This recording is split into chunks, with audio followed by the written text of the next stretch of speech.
It's the start of another week, and you're listening to Horns Up. And today, I'd recommend everyone grab their beverage of choice or pick up some slightly tedious lockdown cooking or cleaning so that you can have this podcast in the background because it's a long chat with musician, producer, engineer, and overall super swell guy Colin Marston.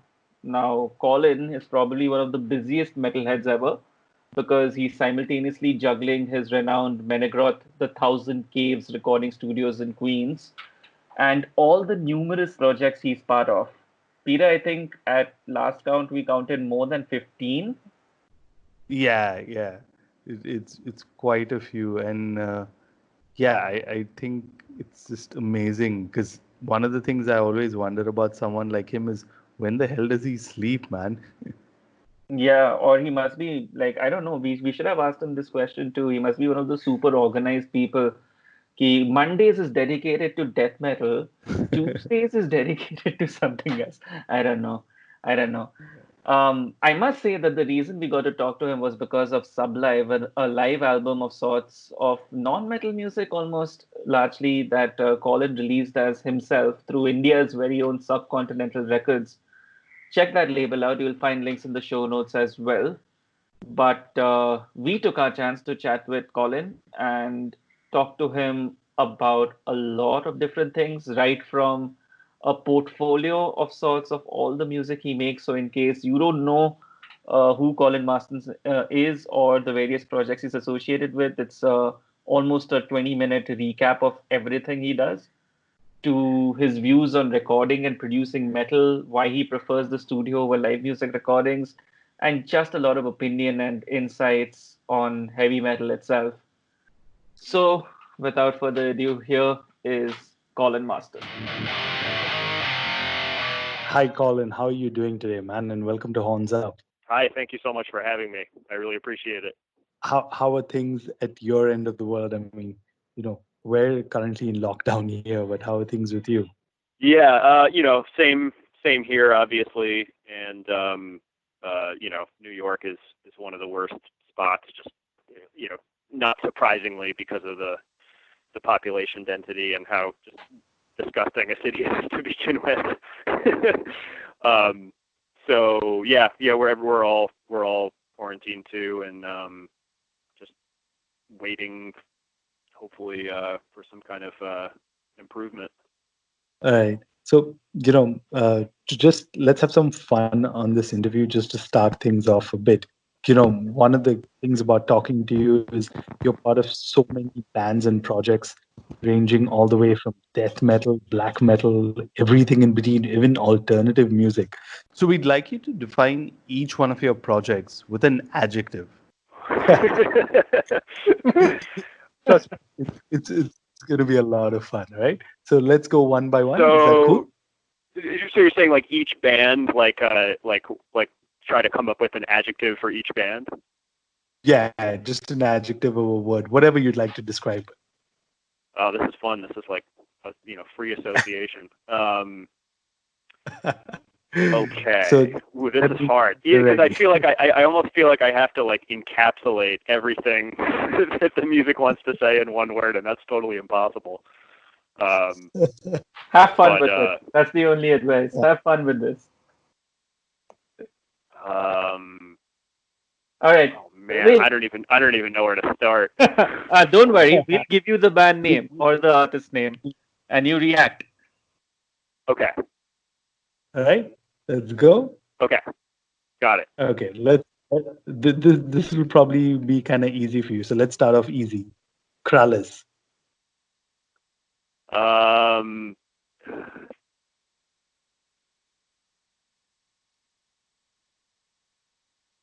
man.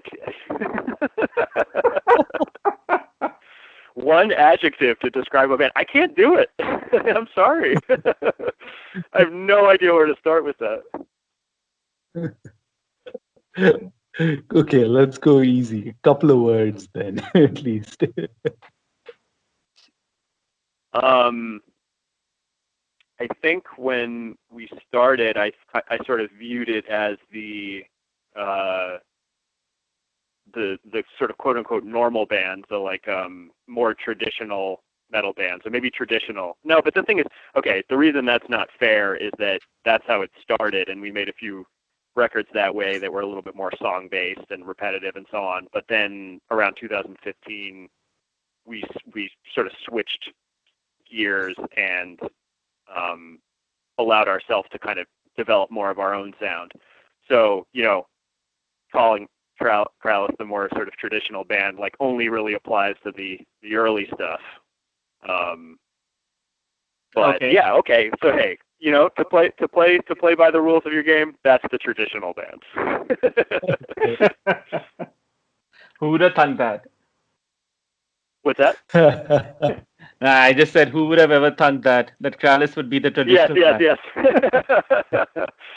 Right, go for it, Animesh. Next up, Behold the Octopus. Okay. Behold the Octopus would be the non-traditional band. So the sort of the band that's always pushing forward, regardless of how palatable it is to people. So I don't know. Maybe it's not the most experimental project I have, but I feel like in terms of the rock bands that I have that are actually sort of like operate as more common, as rock bands more traditionally do, where you know, you have band practices and you play shows and go on tour and make a record every couple of years. Then that one is probably the most experimental of the bands. So All right. I don't know, maybe okay, we'll call that one the experimental one. Okay. Gorguts. Okay, Gorguts is also kind of traditional. In fact, more so than Kralis, because the songwriting is more like traditional songwriting, where there's, you know, only maybe 4 riffs in the song and they go 4 times and so on. But yeah, maybe Gorguts is the song band, because even though Kralis has the more traditional writing at the beginning, the songs are all super long and it's easy to lose track that you're in a repetition of a riff. But with Gorguts, maybe the riffs are a little bit shorter. You know, the lyrics are more traditional in terms of having verses and choruses and stuff. So we'll call that that's the songy band. Okay. All right. What about Dysrhythmia? Dysrhythmia is that's the rock band. I think that's the rock band. All right, that was the easiest. And I guess I say that because I've always thought of Dysrhythmia as the strongest band that I play in for playing shows. I feel like the music translates the best. Not that on our records the music doesn't come across. I think it does really well too. But I think that the music that we write and record translates the best and sounds the best live. Maybe the new Behold stuff is going in that direction, because I changed the way the drums operate to kind of like be a little bit clearer and less just mush and wash in the live setting. But I feel like Dysrhythmia from the years before I was in the band was always, you could always hear everything everybody was doing all the time. There's never anything that got lost. And there was always like a really exuberant rock energy, especially with the old bass player who used to jump around and fall over and, you know, knock into people and stuff. It felt very sort of a lot about live expression and energy. What about Baila? I hope I said that correctly. Oh, totally. Baila was sort of the first only ambient project that I did. I had this group Infidel Castro with my old buddy George growing up that would have some parts that were ambient and then everything else in between. There were heavy parts, confusing parts, noisy parts. But Baila was sort of the first time that I made a record that was just ambient music. that's the ambient band. Okay. Since you mentioned it, Infidel Castro. That's really the experimental band, but that also wasn't really designed as a band to begin with. Okay. It was sort of like we wanted to go really off the deep end with recording and make some kind of unreplicatable music that could only live on a record. And then eventually we ended up reinterpreting some of that music live and doing some shows, but that was never the beginning goal. I guess that was true for Corrales too. That wasn't really supposed to be a real band. That was just supposed to be a record. But it was obviously set up as a normal band with, a drummer and a guitar player and a bass player and so on. Whereas Infidel Castro was just me and George sort of both playing lots of different instruments and sometimes not playing instruments at all. So yeah, I need to come up with a term that means experimental, but more so for that band. the ultimate experiment. That's sort of true experimental music where we really didn't know. Sometimes we would have an idea to try a sound or a song or an idea, and we would have no idea what it would end up sounding like when it was done. Versus Behold the Octopus, I have a little bit more of a preconceived idea in mind about like the textures I want to combine, and maybe I don't know exactly what note comes after which before I write the piece, but have kind of a fairly formed idea in my head about what I want it to sound like. So yeah, Infidel Castro is the experimental in the truest sense of the word. So what about, I think I'm going to butcher this one, Indri Corther? Is that it? Oh, that's pretty good. Yeah. Intricatheer, yeah. Okay. So that was started when I first got a recording program on my computer, back when I was maybe like 19 or something, and was just so excited to be. I recorded on 4 tracks, and I'd actually had a borrowed recording set up a couple summers before that, but this was the first time that I felt like I had my own home recording setup where I could do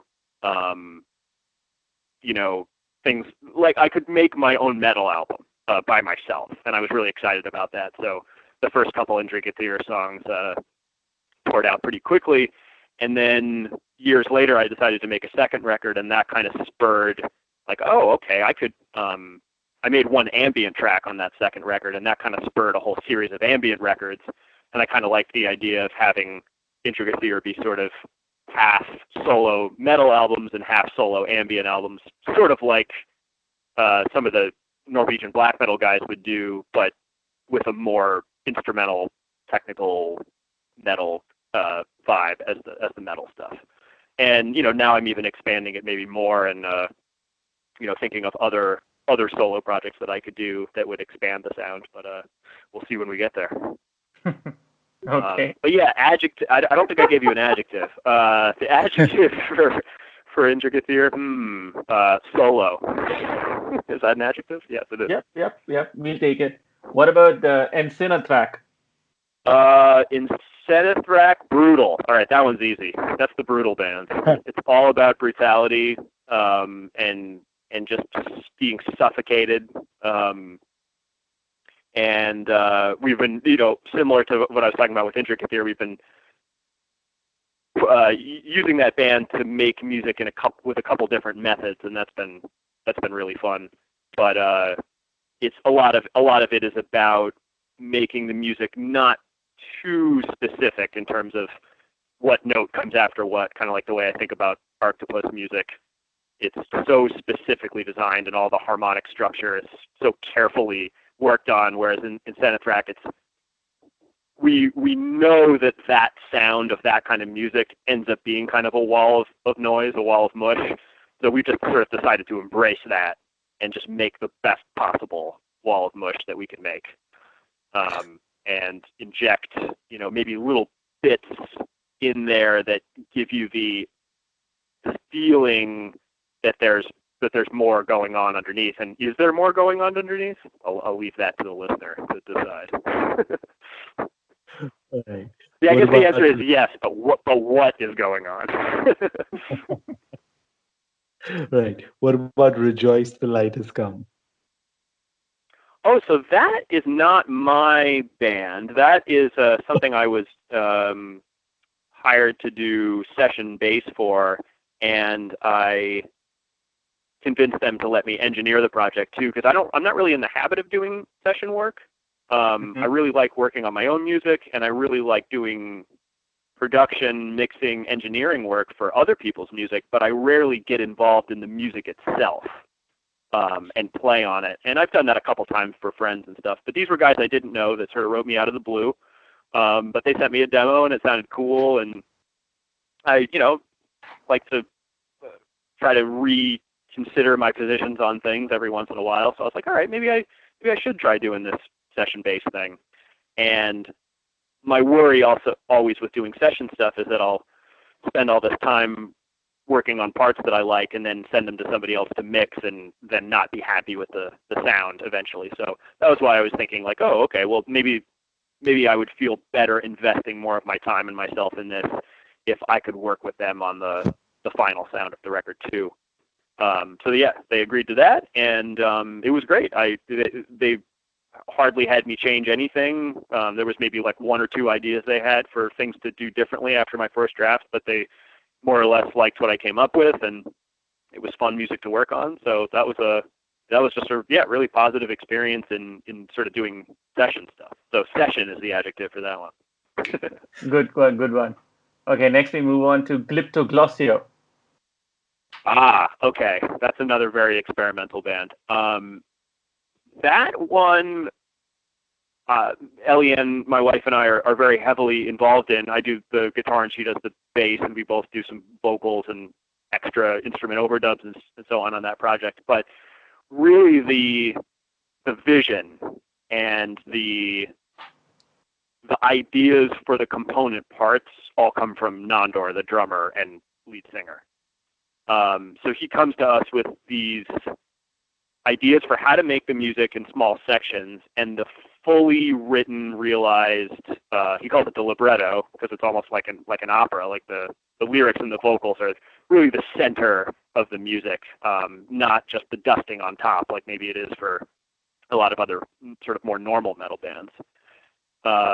And so what's cool is we get together and we record all these short instrumental sections, and then he leaves me with the vocal recording and all these small musical sections to organize into an album. So I take these very small sections of music and organize them and edit them into the records that you hear. So it's great because it's really like his vision and sort of his music played by us, but very collaborative at the same time. And I actually get to create the structure of the music to kind of follow his lyrical ideas. So it's simultaneously a very collaborative project and also like almost like a Nandor solo record in terms of him driving the creative boat, so to speak. All right. So an adjective from that, ooh, that's tough.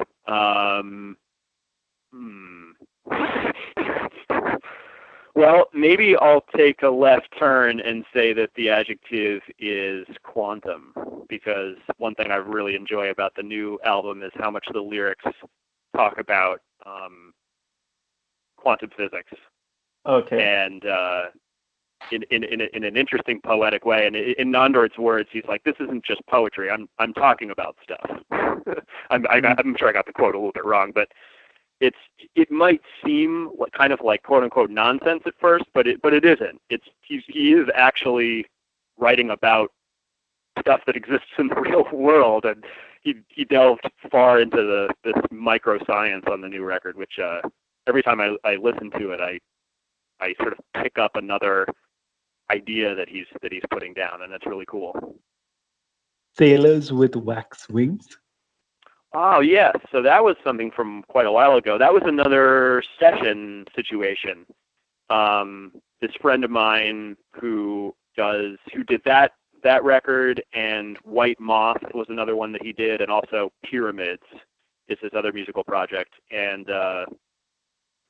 he's great. He's one of these guys who actually not only has brought me on and hired me to do sort of session work, but it's like he gives me such great creative freedom that it's almost like hiring me to write an album. And the Sailors with Wax Wings, I was later to that album in the process, so there were already a lot of other instrumental tracks in place.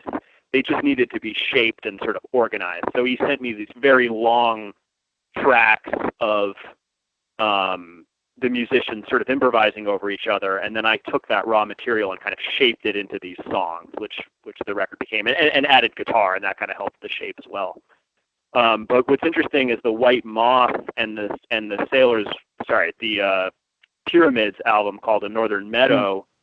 For those records, I was literally just given drum programming, and I created sort of the whole song on top, and then sent that back to them, and they added the vocals. So that was kind of a really interesting way to collaborate and write together and make a record where, like, a lot of it came from me, but it's still sort of somebody else's vision.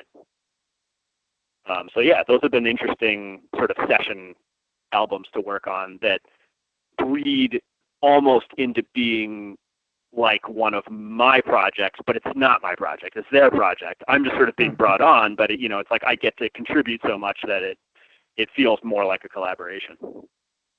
Okay. The penultimate one, this one is Hathenter.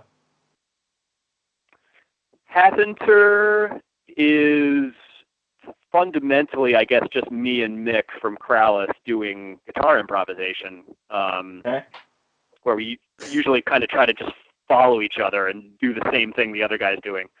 And then we expanded that into a quartet with Eliane, my wife, on guitar, and our friend Brandon Seabrook on guitar also. And that's the version of the band that we made the Ouija album a few years ago. So this was all recorded 5 years ago, but I think maybe like 3 years ago we put out that record, and I had all this other material from the 4-guitar session left over for the new album that we just released yesterday. So Hathenter is an interesting one because really I think that was the beginning of the development of Krallis's current sound. After Years Past Matter and Hyperion that we made, that didn't come out until later, but we actually recorded it in 2013. After that, we kind of wanted a reset on the band, and rather than working on Krallis music, Mick and I would just get together and improvise. And that became the Hathenter 10000 album, and then later the guitar quartet stuff. But it also kind of just it loosened up some musical space for us, and I think let us go into making that Yig Her album that was sort of the turning point in the sound of Krallis. It let us kind of focus less on trying to make a particular kind of music and more just writing whatever came out of us without like too much preconceived notions about anything. Let's just play music. What's the music? Oh, this is the music? Okay, maybe let's work with that. So Hathenter is obviously a lot more it's fully improvised and Krallis is fully written, but in terms of getting the sort of the raw building blocks and just sort of rebooting the musical brain, that was a good way to do it, to just have no ideas and just to play and maybe just think about some different ways, some different sounds that you hadn't thought of before to work with to write music once that experience had been done. So yeah, I think that's going to be an ongoing thing, hopefully, and the Hathenter, I mean, and but it's it's very loose and okay, yeah. So there's your adjective. I have to talk through this to actually get to the free association. Hathenter's the loose band. All right. Now, I think this should be the easiest one. And here we go. Colin Marston. Oh, okay. That is the self band. So Colin Marston is maybe what I release things under when it doesn't really fit into one of these other projects. Okay. Because yeah, the thing is, I was talking about Intricacy here. That's just me too, obviously. That's a solo project. But I kind of liked how you know, here's your example. Fenris from Dark Throne. He's got his band Dark Throne, but when he wants to make solo Fenris albums, he calls it Isengard. Yep. So, and some of that stuff is metal, and some of that stuff is ambient. So, Indragathir is my Isengard, where it's kind of like, oh, that's the half metal, half ambient solo project. But when I've done this stuff like this controlled feedback controlled player piano music that's on the Sublive album, or this collaboration with Mario that's also on that record, things like that.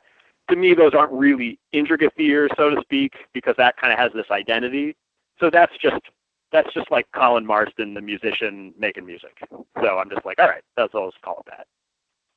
That's like, you know, for lack of a better term, like that's like the classical music that I make. Just release under your own name, because that's how classical works. You don't come up with a band name for your composer. You're just Wagner or fucking Holst or whatever. All right. Okay. We'll buy that. Well, that was quite a bit.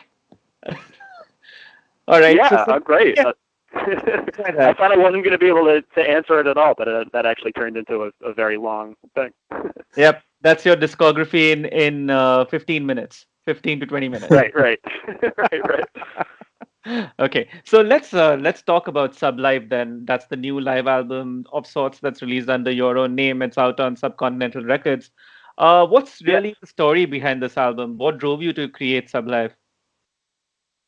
So the album comes from two different sources, and Aaron, who I've been talking to for a while about, you know, potentially like working on his music and stuff, wrote me. Well, I knew he had his label, but he wrote me again about maybe releasing a solo record of mine. That was this concert that I'd done at MPAC, which is a beautiful, pretty new performing arts center in upstate New York. And there was a video of that performance on YouTube for a while, and he was like, well, you know, maybe we could do an album version of that. And so I was like, okay, that would be cool. But thinking to myself that, all right, that's already been sort of quote unquote released on YouTube for a while. I had this other version of that music that I'd done last year at a concert here in New York, where I did sort of a live quadraphonic mix of a different recording of the piano feedback stuff. Okay. But anyway, Aaron still wanted to do the MPAC show, but there was one piece from the Issue Project Room show that was just an impromptu collaboration with Mario, who was also on the bill, an old friend of mine, somebody I've been wanting to work on music with a while. So that kind of, I suggested using that, and he was like, well, maybe we could combine them and do the first two pieces from the MPAC show and then the last piece from the Issue Project Room. And I was like, okay, that's a cool, weird, unique live record, and covers like three pretty different territories of sound, from the sort of the Indragathir ambient keyboards to then the second track, which is the feedback controlled player piano with Eliane doing sustain pedal, to then the Mario thing where I'm only doing feedback, guitar effects pedals feedback, and he's doing electronics. So yeah, I liked the idea, and it was a good excuse to do my own mix of the MPAC concert, which the mix in the video was just a rough mix done by somebody at MPAC right then and there. And I figured it was good enough at the time to go with the video. But so I got to do a new sort of better mix of that stuff for the album version. So it sounds a little bit better, and then incorporate this Mario track. So yeah, so anyway, I feel like I'm kind of repeating myself, but that's sort of the story of how that came to be. And it's cool to have like an album version of that stuff. And it also is giving me the idea for future releases to maybe do a whole album with Mario of that kind of, I don't even know what to call that music that we made, because we didn't even talk about it, we just did it.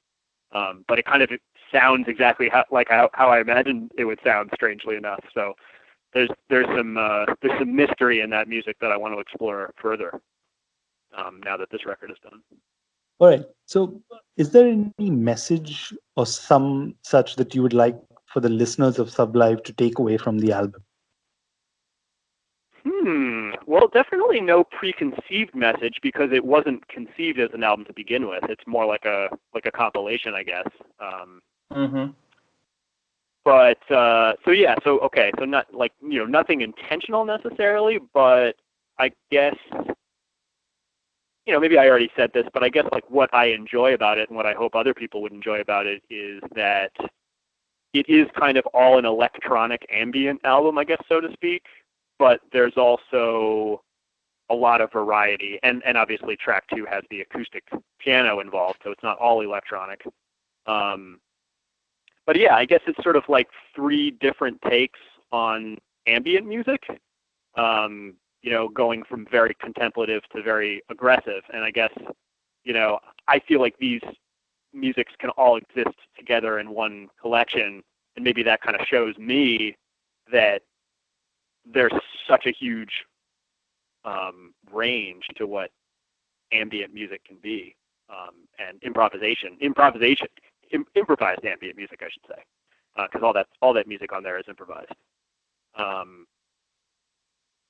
So yeah, the definitions of those things. When we think of free improv and we think of ambient music, maybe we get a really specific idea in our heads, but really, there's such a wide range to what that can describe. Okay. All right. Okay. Let's now start, peeling away at all of the various hats that you wear, kind of. I mean, let's talk a little bit about your role as an engineer, producer, studio owner, etc. Now, in an interview with Bandcamp, which you've done, and earlier while you were describing your projects to us right here, you kind of brought up that you have these reservations about being hired to play music you don't like, but Right. you thoroughly enjoy recording and mixing things you don't care for musically as such. Yeah. Um, the question that kind of stems off that is, how do you deal with music and musicians at your studio whose music you just don't enjoy? Well, I feel like that almost never comes up in the way that you're describing because I guess in the moment, I'm not thinking about whether I like it or not. Like that's not even really being processed, So it's like if I have somebody in the studio and I'm working with them, I'm not like thinking about their music in those terms of like, oh, do I think this is cool? Like that's not the issue. That's so far from what we're trying to achieve there. I'm just trying to help them get the best sound possible for their music and present it in the best possible way, in a way that they like and that I think is cool, and hopefully, but mainly how they think is cool. And so I guess what I'm trying to say is that I don't find myself in the situation that often where I'm like, oh man, this music sucks. It's driving me crazy. I can't believe I'm here working on it. Like that just doesn't happen that often. Even the stuff where maybe in retrospect I might kind of laugh and be like, oh, that's funny. I worked on that. Like that's not music I ever would have, gone out of my way to check out at first. And maybe if I put it on, I would have been like, oh, not interested to finish it or something. Like those feelings don't enter into the process of when I'm working on something. Like I'm just so excited to get something sounding good and to work in audio, and I'm always excited at the end of the day to listen back to whatever work that I did, even if it's some type of music that's far from what I would put on otherwise. That said, I really want to like make it clear that like so much of the music that I work on, I really do like and would listen to outside of it being work. So I feel incredibly lucky in that respect. And to get to work on my friends' music, who I like, it's not only stuff I would listen to, it's stuff that I love. I mean, getting to work on that last Defeated Sanity album was a dream come true. I've been trying to get them to let me work on their music for like the last 10 years, and finally they did. And I feel like, it came out really good, and I'm so proud of it, and, so happy that we got to spend that time together and create this thing together. So, I mean, I feel like that's more common that I have that kind of experience than the one where I'm like, oh man, I get like this record drives me crazy, but I guess I got to work on it. I guess that happens sometimes. It's hard to think of examples, but I guess like even at its worst, it's just so not an issue for me. Okay. I think like what would be an issue is if I was a live session musician playing music I hated and being on tour 8 months out of the year, doing that every night, hanging out with maybe like people I didn't get along with, but it was a job, so I felt like I had to do it anyway. That's the like fear of doing music that you're not invested in that I have, and obviously it's not that justified a fear because I just don't do that. Okay. It's not like I've done it and I'm all conflicted about it. It's just like that's something I avoid. All right. And there's people out there that can do that and not feel the way I would feel about it. So I don't know. I feel like it's like all these relationships with music that's yours and not yours and everything in between. They're all valid and they're all good. And I just gravitate in general more towards the studio and the record making end of things. So that's very conducive to being able to work on other people's stuff. Cool. If I was fundamentally a live musician, I think like all those issues that I'm talking about would be like a little harder for me to reconcile. All right. So having said that, of course, then the next natural question then would be to the musician in you, what makes you want to be part of a project? What makes you want to get invested in a project then as a musician? You mean like when are you talking about like making one of my own records, kind of like? Yep. When you make your own records, or when you actively want to be part of somebody else's project, or when somebody approaches you and you look at it and you evaluate it, what exactly is it that compels you to be a part of it? And you're talking like, musically, not studio, musically, not like engineering. No. Okay, yeah, gotcha. Interesting. I feel like usually the way these bands and these projects come together, it seems to be very organic. Like it's not like somebody emails me and says, let's do this record or something. Like I'm sure there's times where that's happened too, but I feel like most of the bands and sort of less bands, like the projects that I have that do make records but maybe just don't go out and tour and play lots of shows, they all kind of seem to come together in the same way, where we just, you have a friend who's a musician and you hang out and you shoot the shit and eventually you talk about maybe wanting to work on something and then it kind of just happens. So I don't know. I'm not answering your question very well, but I think I don't really know. I think it just kind of happens. Yeah, I mean, there's more concrete examples, like when Kevin and I got asked to join Gorguts, like Luke sent us a message and said, hey, I want to restart Gorguts, will you guys join? And we said yes, and that was that. I mean, so that, that went down in a very sort of simple way like that. But, in terms of maybe starting Krallis or something, that was more like what I was describing before, where Mick and I were friends and we'd hang out and I'd work on some of his music and, eventually I think the more and more we worked together, the more we realized like maybe we should do something together. And at the time, we were maybe both in kind of a black metal phase, and so that's kind of that was the sort of the identity that it took on at the beginning. And then over having that band for more and more years, we sort of loosened up the identity of it and just let it be whatever it is. So yeah, it's not so easy to pinpoint, I think, like how these. What makes me want to do something. I guess it's like just wanting to work with other musicians whose music I love. Maybe it's that simple. It's like I'll always want to do musical projects with Weasel, who used to play drums in Behold and plays drums in Incenithrek. And even though it didn't make sense after a while to have him in Behold, because it just wasn't like the right kind of like fit for his lifestyle at the time, like we still wanted to play together and we still do play together.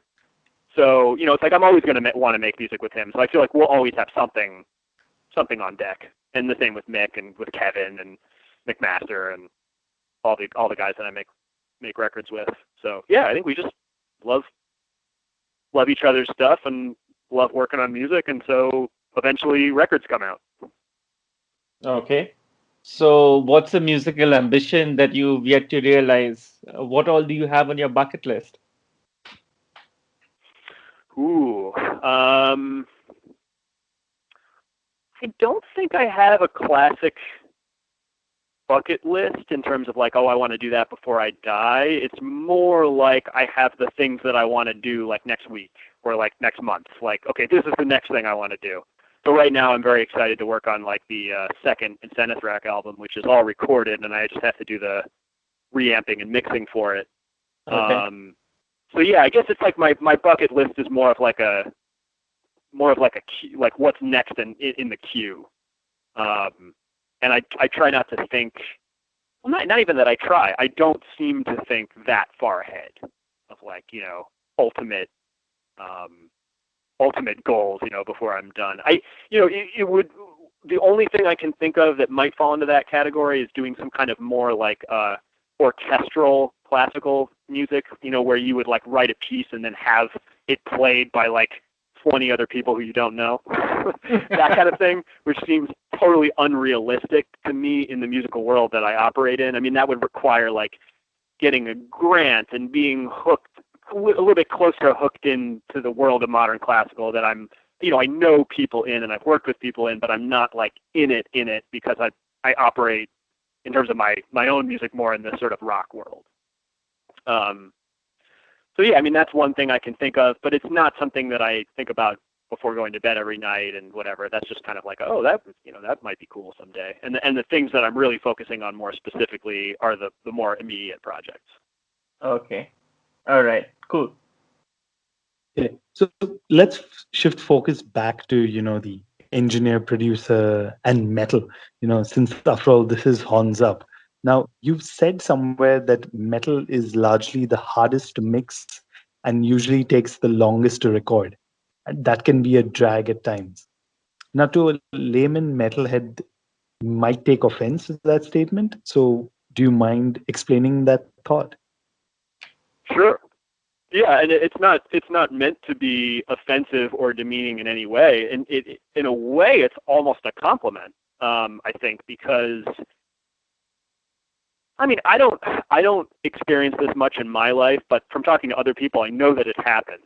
That's often metal might be viewed by society as a greater whole as like a bunch of bullshit, like a bunch of screaming and noise and like not a lot of craft or thought put into it. That might be how it seems from the outside looking into somebody who's not that experienced. And some of it is like that. And that's not even necessarily a bad thing. Some of the stuff like that is cool. But by and large, metal is the opposite. It's the sort of the most carefully worked on form of rock music I can think of. Aside from maybe like prog rock. And that's a pretty loose term too. But metal has a lot more to do with classical music in terms of the detail and the intricacy and the level of specificness of it being written and the complexity and the density of sound. It's definitely the closest to classical I can think of any form of rock music. So in a way, it's like it should almost be taken the most seriously of any form of rock music, I think. Or at least pretty high up there. I mean, it's like the level of basic ability and musicianship to be a death metal drummer that you need just to do the basic, shitty, bare bones beats of death metal is really fucking hard. So getting back to your question more specifically about how it's hard to mix and it takes a long time to record. That's part of why. It's because it actually is difficult music to execute. And then you have the sonic characteristic of most metal. And the reason that I find it's the hardest to mix is that because of this idea of everything being sort of pushed to its limit of texture and of speed and of lowness. You know, it's like metal's the lowest and the noisiest and the fastest music, kind of. All those things work against each other in terms of being able to hear what the fuck is going on. So you have these elements which are sort of completely opposed to each other. You have this very intricate music which is being presented in a way where it's hard to hear what the music even is. And so you end up developing all these recording techniques and mixing techniques which end up pushing the instruments further and further from what they actually sound like. So triggered kick drum is the best example. Okay. When you have this wall of distorted guitar and you have fast bass drums, you can't play the bass drums as hard, so they don't have as much attack, they don't cut through the mix as much, but they end up being in metal this super important aspect of metal that you want to hear every hit with super clearly. So triggering comes about because now every hit can be the loudest possible hit. So now you have no problem hearing the kicks against the wall of distorted guitar. But now maybe once you have all those cymbals washing through and the triggered kicks and the super compressed snares so you hear every snare hit, maybe now you hear the guitar, you know that it's there, it's loud, it's covering up all these drums. You had to make the drums super loud in the mix to hear them over the guitar. But maybe now you can't tell what the guitar's doing anymore. You know it's there, but you have no idea what the riff is, what the music is, what the melody is. Mm-hmm. So that's why it's hard. It's like everything's sort of taking up all the space in the mix the whole time, and everybody's playing all the time. Nobody ever stops in metal. There's never any rests. There's just 16th notes on the drums the whole time, and guitar never stopping for more than like a 1/8 note rest or something. And then, a singer who won't shut up. I'm criticizing this music this harshly because I love it so much. So, it creates this challenge where when you have elements that do work together and you do a good job on the mix and you feel like you actually can kind of hear everything and it sounds heavy and brutal and all those textural aspects that metal is supposed to have, it feels like a huge accomplishment. And then, of course, you feel like you've accomplished this. You've finally gotten a metal record to sound good, and you can hear everything, and it's heavy and all that. And then somebody else hears it, and their taste is a little bit different, and they're like, "Oh, this sounds murky and shitty." And then you're just like, "Fuck, you can't win." So, that's there in working on metal for me in the background all the time. And so it is frustrating, but it's also incredibly rewarding when it goes well. Or when you think it goes well, because it's like it's art. It's not building a boat, so there's no physics involved that you have to adhere to this rule and that rule for it to function and do what it's supposed to do.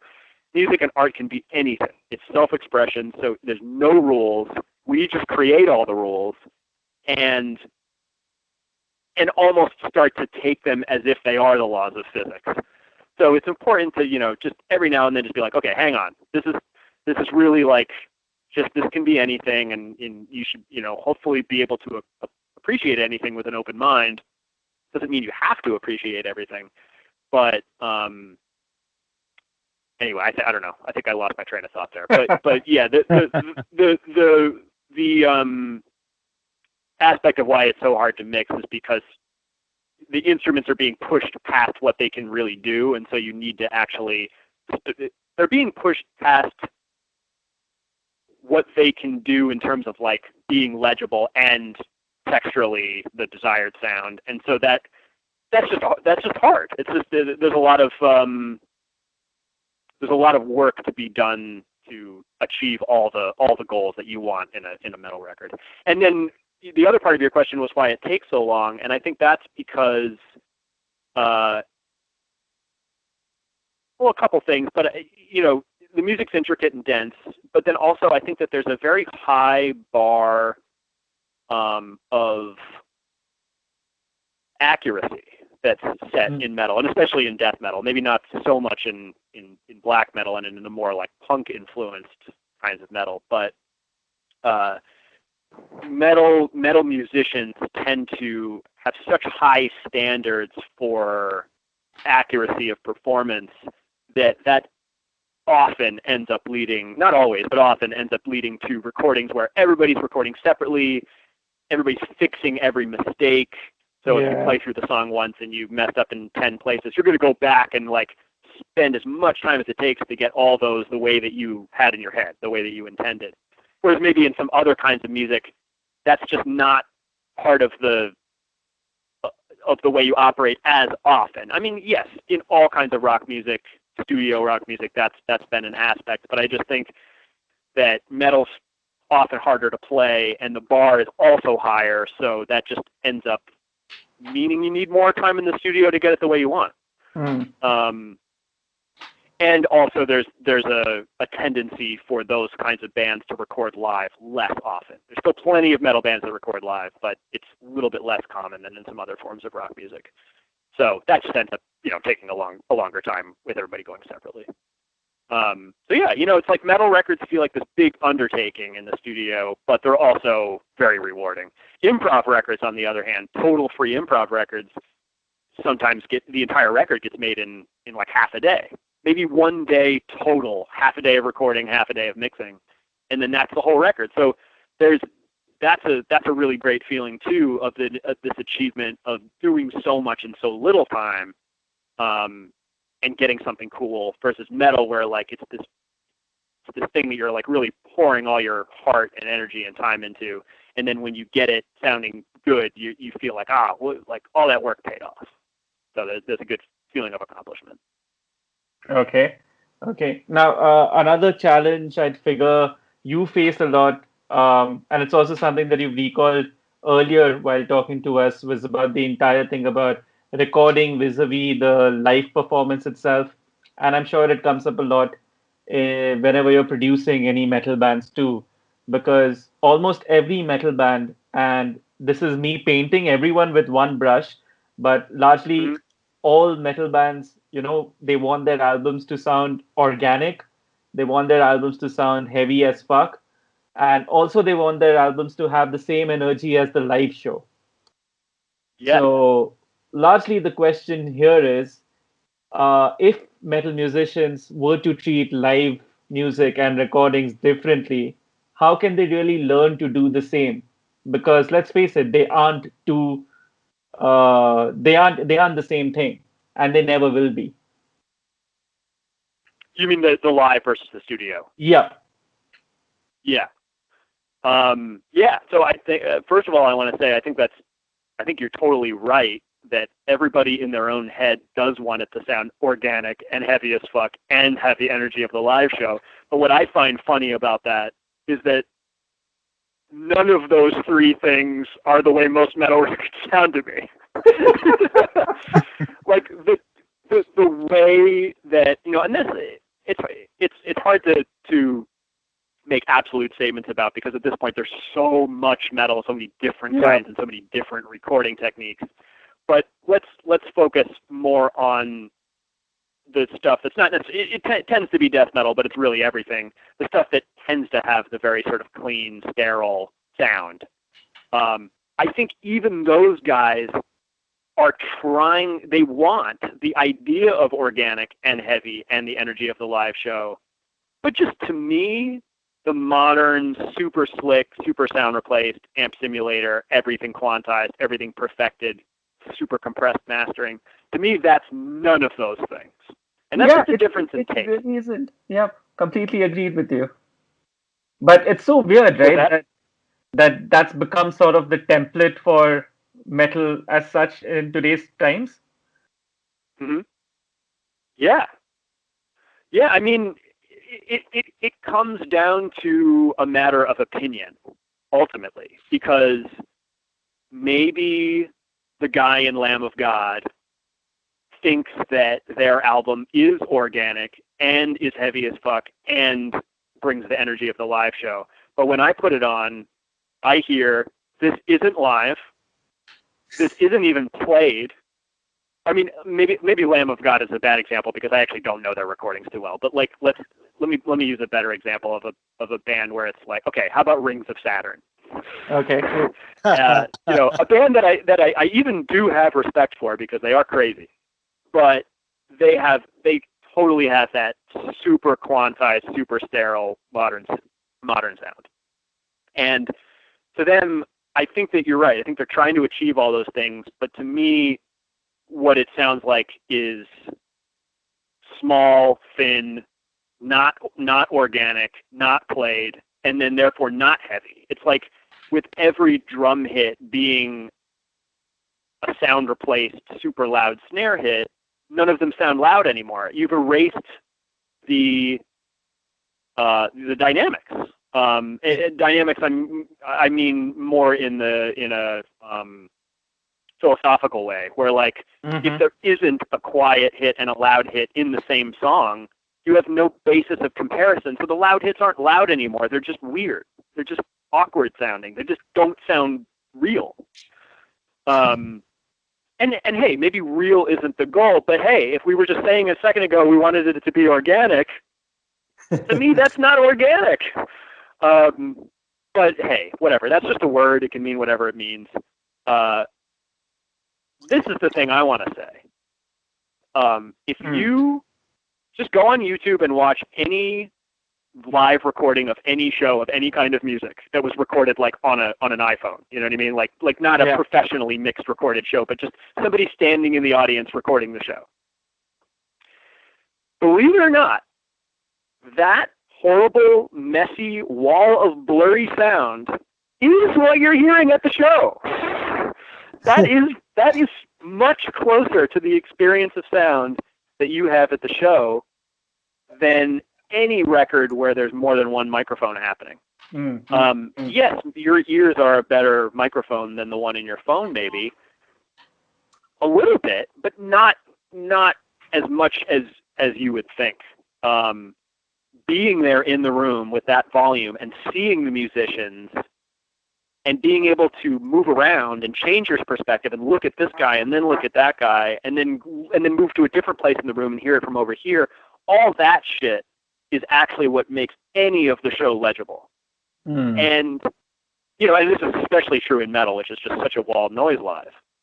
Any kind of metal.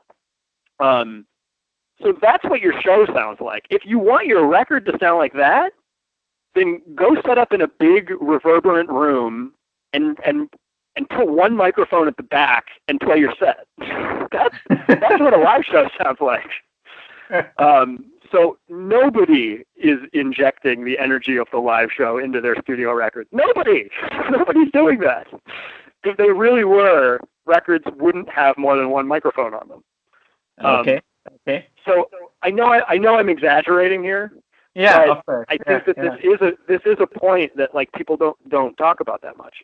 So in that respect, I think people are kind of deluded into thinking that they're injecting the energy of the live show. Or really, like what you have to realize is that injecting the energy of the live show is something way more philosophical and way less actually the sound of the live show. Because you don't want that. What everybody wants on their record is the sound of a microphone 1 inch from the instrument. And then a ton of EQ and compression on that to create like an artificial sense of space for each instrument. And I realize, even because I do this every day when I mix records, I realize that you're creating an artificial sense of space. Like that's what mixing is. It's compensating for the fact that these instruments don't work that well when you just put up one mic. And so that's why I've always been so drawn to classical music in terms of recording, because that is what those recordings are. Yeah, sometimes they're spot mics and stuff, but like basically it's music designed to sound good in an acoustic space, and rock music isn't. And metal especially. So, you know, I think that getting the energy of the live show for a metal record has to be approached in like a completely abstruse way, like not literal at all. So that in a way is neither here nor there as a desire to want in your record. That just basically means you want it to sound exciting. And hopefully you're just going to do that no matter what, whether it sounds like a live show or not. If your music is good, you want to present it in an exciting way where you can hear all the elements and it sounds awesome. It sounds pleasing to listen to. So I think if you just maybe change your expectations to just be a little more honest and just be that. Just be like, no, I just want this to sound good. It doesn't have to sound like this band's record. It doesn't have to somehow feel like the show or any of that stuff. It's just the music presented in the best possible way. Then maybe you'll end up with the exact same results because you have, maybe your musical taste as a musician is for sound replaced drums or something. Maybe you just like the way that sounds better. But don't try to delude yourself by saying it sounds more like the show or that it sounds heavier or something like that. Like, no, it doesn't. It's just different. It's just a different thing. And it is further from what your instrument actually sounds like. So be honest about that. And if you're okay with that, great. Do that. But just don't have any like ridiculous ideas about what you think you're doing when you're really not. There's a bit of hypocrisy, I think, built into the way metalheads view their own music sometimes. And so, just accept that it's a severely compromised form of music sonically and embrace that. And that's another reason I've been drawn to so much of this brutal death metal over the past 10 years, is because it's like they all just accepted that the music sounds ridiculous and doesn't sound real and doesn't sound like real instruments. And everybody is just, especially with the more sort of like lo-fi bands, the ones that aren't too clean, they're just like, yeah, that sounds disgusting. Let's just revel in the disgustingness. And so I like that. I like the honesty of that. All right. So, after saying all that, Colin, what would you say metal means to you today?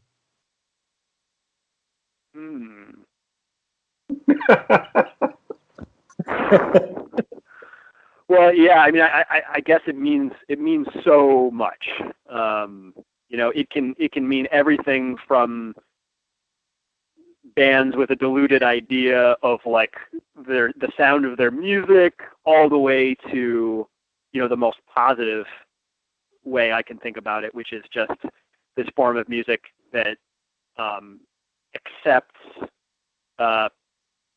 like pushing and trying to make something new and sort of absolutely ridiculous. So that's part of what I really like about it, and I think why I still end up operating in this world of music that I notice all the problems with, and I accept, but like I still keep kind of making these metal records, and I think that's because there still is something really exciting and liberating about it, even though as a culture we've kind of created all these rules. I still kind of am holding on to a little bit of the older feeling of metal being like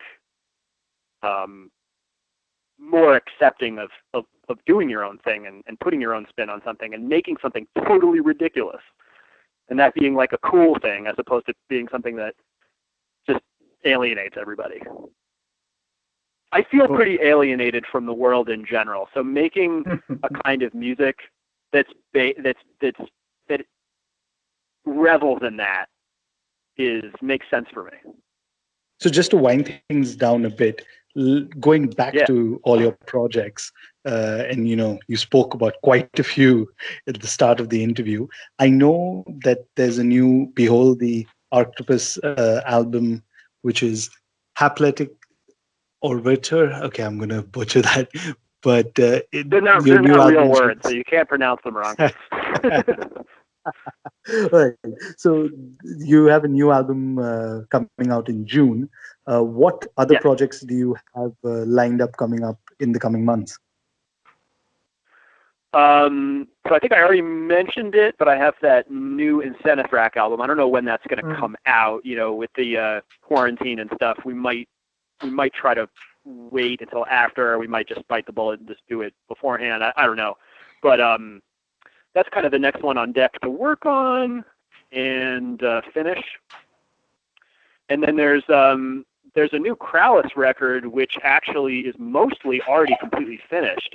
We already did 2 recording sessions, one last year and one earlier this year, and we have all but 2 of the songs we wanted to record, and then the quarantine happened, so we kind of got stopped right when we were nearing the end.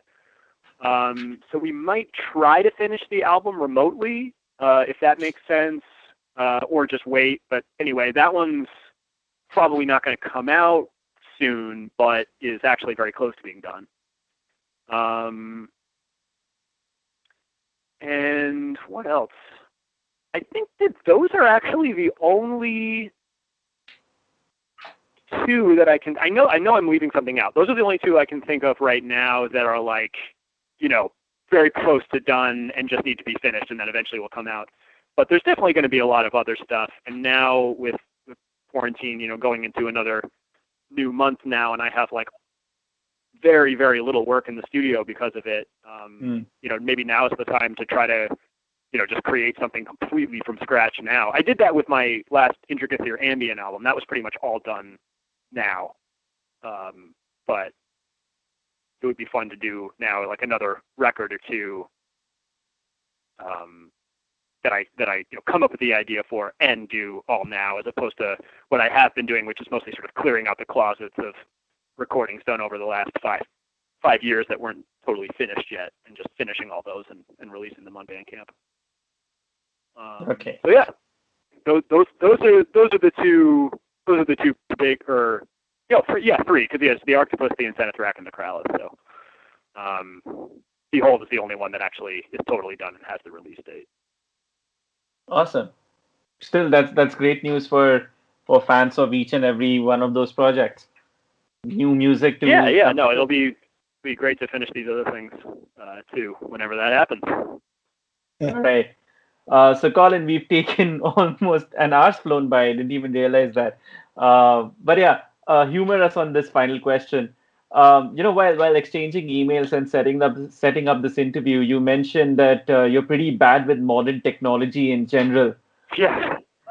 I found that admission fascinating because, I mean, here you are, somebody who runs a studio, is engineering, producing records, a musician of very high caliber. And all of these facets in today's times, stereotypically, would expect you to be at the cutting edge of technology as such. And then, by that extension, to yourself, what's kept you away from modern tech?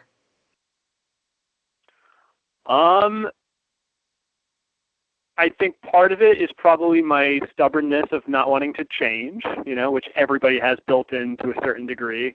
But I think it's been exacerbated by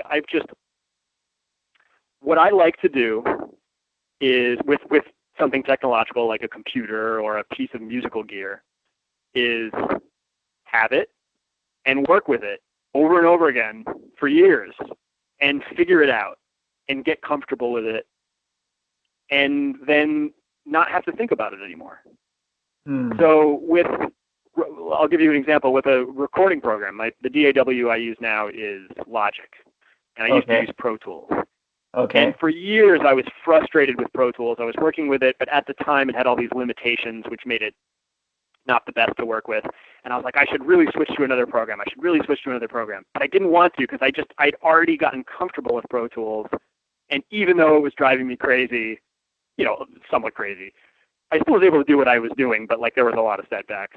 I didn't change for years, and then eventually it got to the point where I kind of just had to, and I bit the bullet and I did it. And now looking back, I'm kind of like, well, yeah, I think I was really just holding myself back just because I didn't want to spend the time to learn something new.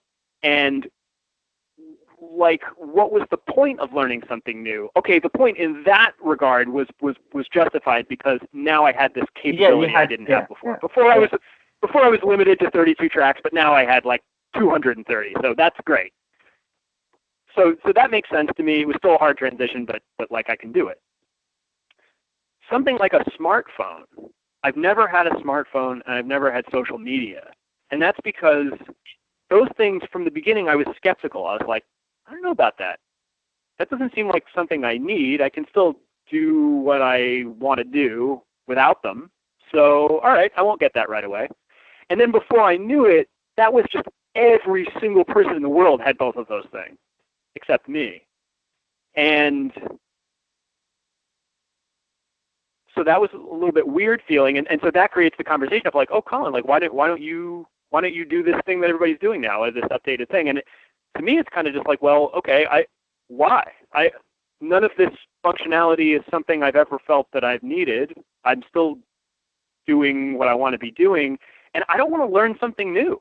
And hey, also, what does everybody complain about in this world? Smartphones and social media. So from the outside looking in, I'm like, these two things are nothing but misery for everybody. That's not a good advertisement for getting me into them. So I've had nothing but negative reinforcement for those things. So I don't like new things just because they're new. In fact, to me, that's the opposite. I'm suspicious of new things, and technology is all about new. Yeah. And so if there's if I can see a good reason for some new technology, great. So an example of that would be I used to use analog tape, and I would do all my basic recordings to analog tape, and then I would dump the reels, multi-track into the computer, and I would finish and mix the recordings in the computer. So now I only do digital. I don't do tape anymore because there's a piece of modern technology called tape simulators. And I was suspicious of those, but once I started using them and got comfortable with them, I was like, oh, this does what I want.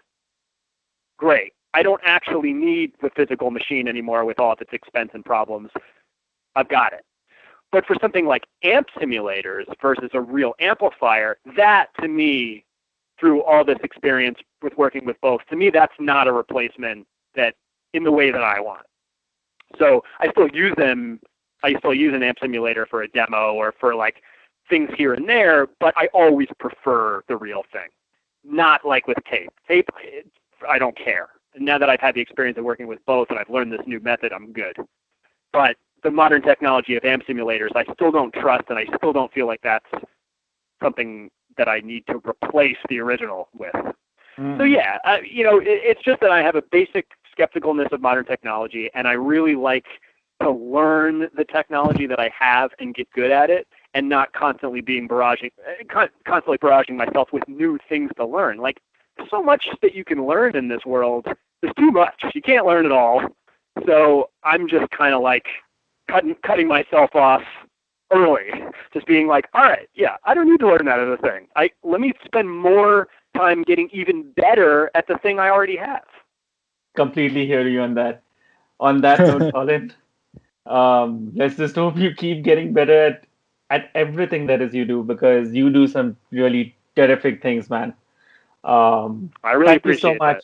Yeah, thank you so much for sparing some time out for us. This has been an absolute pleasure talking to you. Yeah, you too, guys. Yeah, thank you so much for having me. I really enjoyed it. So, that was Colin Marston. Why is it that whenever we talk to somebody of his stature, especially somebody who is responsible for producing and recording metal, that it ends up becoming of sorts an opinion about metal itself? I don't know. I guess it becomes a time where we get to pick the brain of someone whose music we've listened to over a lot of time. I mean, I know you brought it up where it became a similar conversation with both Dan Swano as well as Hans Grossman. So, yeah. Yeah. And it always ends up being long. With Colin, I was a bit surprised because Colin does a lot of interviews. So yeah, he does get a chance to express himself and things like that. But I mean, it was still an enjoyable chat. You get to learn so much about, a guy like him. Yep, that it was.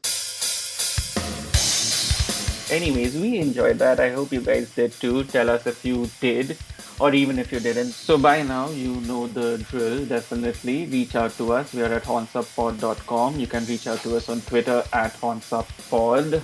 I am at Asmo Annie. And I'm Trent Crusher. Till the next time, horns up. Horns up, guys.